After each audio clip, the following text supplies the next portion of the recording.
Pacte de Marrakech, quand Facebook et Le Monde vous disent quoi penser. Des internautes opposés au texte de l'ONU sur les migrations se sont étonnés de tomber sur des messages du réseau social, les renvoyant vers des articles des décodeurs du Monde. Ils ont d'abord cru à une mauvaise blague. En partageant ces derniers jours sur Facebook des articles ou vidéos hostiles au controversé Pacte mondial pour des migrations sûres, ordonnées et régulières, adopté lundi par la très grande majorité des pays de l'ONU, soit 190 pays, dont la France, de nombreux internautes ont eu la surprise de découvrir des messages et des liens renvoyant directement vers le site du Monde, qualifié de média de vérification, je cite, par le réseau social américain, et ses décodeurs pour des informations supplémentaires sur le sujet. Fin de citation. Donc on a coupé le lien en question, qui était contre le pacte de Marrakech, pour le remplacer par un autre. Donc c'est grâce à un filtre, un logiciel qui détecte les mots et expressions qui ne plaisent pas à l'élite. En gros, d'autres journaux pas dans la bonne pensée ne seraient pas fiables. Mais Le Monde, lui, ou ce qu'il est devenu, est l'organe où lire la bonne parole et être bien rééduqué. Rééduqué comme dans les camps chinois ou dans les camps FEMA, dans le goulag ou dans les camps autres. Cela s'appelle de la propagande, traduit l'un d'eux. Comme beaucoup d'opposants à la politique du président Macron, il est tombé sur le lien de l'article, je cite, « Vendre la France à l'ONU ». De Trump aux Gilets jaunes, itinéraire mondial d'une intox. Signé par le service fact-checking du quotidien. Ce n'est pas la première fois que les GAFA ou Facebook tentent d'influencer le public en sortant complètement de son rôle, ajoute-t-il. En point dans la dénonciation du texte des Nations Unies, l'activiste et membre du blog français de souche, Damien Rieu, n'a pas non plus échappé à la surveillance du puissant réseau de la caste oligarchique de Mark Zuckerberg.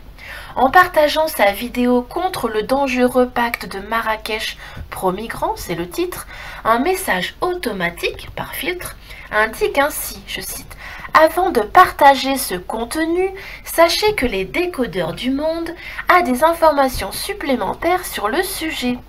En dessous, un lien direct renvoie sur leur site pour un avis autorisé par le gouvernement. » On a l'impression d'être dans une mauvaise caricature de Big Brother, mais c'est contre-productif. Ça donne envie d'encore plus partager la vidéo, comme me l'ont signalé de nombreux amis, remarque Damien Rieu, contacté par le journal Valeurs Actuelles. Le Monde, comme toute la presse aux mains de l'élite, se sent investi d'une mission pédagogique sur les citoyens qui votent mal et qui pensent mal, car ils seraient forcément mal informés. Difficile pourtant d'imaginer déontologiquement pire que de faire la police de la pensée pour un GAFA, pour une entreprise aux mains d'une poignée de personnes. En janvier dernier, le Canard enchaîné rapportait dans un article intitulé « Entre le Monde et Facebook, un beau compte de fake » que le géant du net collaborait avec le quotidien du soir Le Monde pour traquer les fake news sur ses pages, fréquentées par plus de 33 millions d'abonnés rien qu'en France.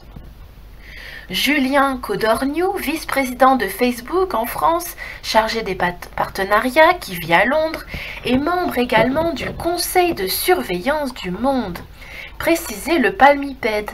Et ce dernier est même un grand ami de Xavier Niel, le coproprio du Monde. La romance entre Facebook et Le Monde, elle, a réellement démarré en février 2017, écrivait encore le Canard enchaîné. Un temps pris d'un doute éthique, Le Monde a soulagé illico sa conscience, ajoutait même l'hebdomadaire, parlant de pragmatisme financier. Donc c'est vraiment le grand capital à la place des intérêts des êtres vivants. Quelques jours plus tard, le quotidien de référence finissait par justifier son partenariat rémunéré avec la plateforme, comme plusieurs autres médias français, dont Libération ou même l'AFP, qui est quand même une agence de presse, c'est pas simplement un journal, hein, tout en jurant qu'il n'entrave en rien notre indépendance éditoriale. D'après l'élite, il faut démontrer les discours trompeurs.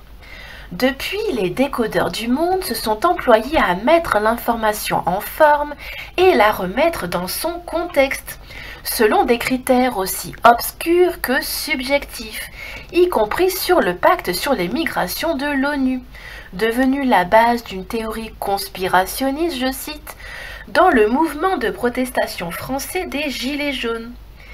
Les décodeurs nous ont déjà prouvé qu'ils étaient capables de se dépasser dans la mauvaise foi militante. Ça rappelle un peu le gauchisme.